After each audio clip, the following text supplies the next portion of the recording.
Hey, what's going on, guys? Rob with 3STRONG here. A couple of days ago I posted a video about how many reps you should be doing to get a certain result, whether it's strength, power, hypertrophy, or endurance. And I gave you a little graph, a little chart to follow, but there were a couple of gaps that needed to be filled in terms of how much time needs to be between each of the sets, and actually how many sets you should be doing. Just bit my tongue. Anyway, here is that chart in a little bit more detail. Notice I still have all the qualities that we want to train here, the intensity or the amount of weight that we should be lifting, which is a percentage of our 1 rep max. Essentially 100% would be the heaviest weight that we could possibly lift, and then of course as it gets lighter and lighter and lighter, we move down the scale towards endurance. These are our reps. Certainly as the weight is heavier, it only allows us to do so many reps, and so that's why 100% is closer to the 1 rep end of the spectrum, and then as the weight gets lighter and lighter, that allows us to do more and more reps. Notice now I added in the number of sets, and this is really dependent on your fitness level. As you get stronger, instead of using the same weight and then just keep on doing that for more and more reps, notice that if we use 80% of our max, and as we get stronger, we're now able to do 6 reps with that weight, and 7 reps, and 8 reps, and so on and so forth, that our 80% doesn't really become 80% anymore. 80% will soon be, won't be as challenging for us, so it'll move to 70%, 60%, and so on and so forth.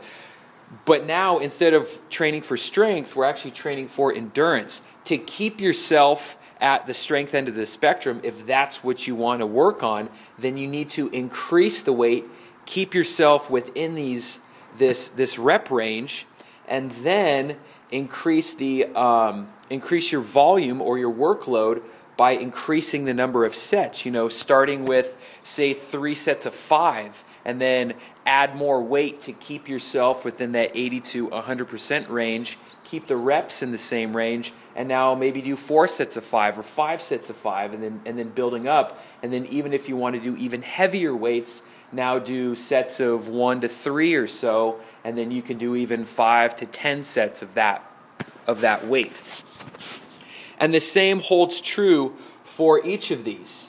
You want to keep the weight roughly within this percentage here, which will allow you to only do this many reps, and then, like I said, keep on increasing the weight.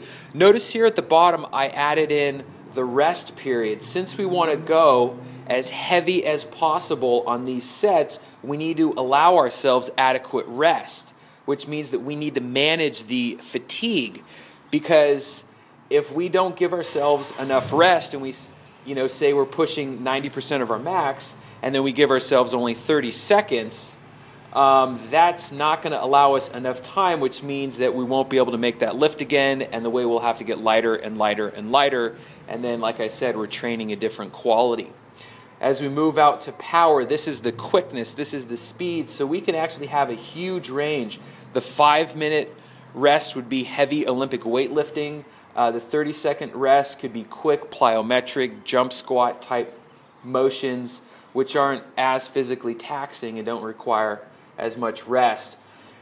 And again, we want to minimize the fatigue on this one. As we move over to the hypertrophy end of this, the spectrum, these are the bodybuilders. This is the muscle bulk. We really want to fatigue the muscle as much as possible. So we're going to give ourselves a pretty good amount of weight, which allows 6 to 12 reps, 3 to 5 sets or whatever, and then give ourselves only 1 minute to 1.5 minutes rest to keep that fatigue high. Same thing on the endurance end of the spectrum.